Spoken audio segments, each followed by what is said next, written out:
Air gun application करून घेणार आहोत. त्याच्यासाठी मी टेम2 या ब्रँडची एअरगन घेणार आहे आणि ह्याच्यामध्ये ह्या 2 शेड म्हणजे एक आयव्हरी आणि दुसरा टॉफी हे 2 शेड घेतलेले आहेत की जे मिक्स आणि मॅच करून मला फाउंडेशनचा लेअर द्यायचा आहे. तुम्ही बघा आता मी एअरगन कशी धरलेली आहे. वरचा नॉब ओपन केलेला आहे आणि त्याच्यामध्ये किमान 4 to 5 ड्रॉप्स मी घेतलेले आहेत टॉफी या शेडचे आणि मला फेअर सुद्धा काही ड्रॉप्स घालावे लागतील. त्याप्रमाणे मी ॲप्लिकेशन करून नॉब परत लावून घेतलेला आहे.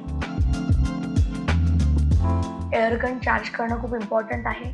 हा बघा ऑन आणि ऑफचं जे बटन आहे ते चालू केलं की कसा लाईट ब्लिंक होतोय म्हणजेच आपली एअरगन चालू झाली आहे. ह्या 3 स्टेप आहेत की ज्याच्याने तुम्ही पॉवर ठरवता आणि हा जो नॉब आहे ह्याच्याने तुम्ही प्रेशर डिफाईन करता.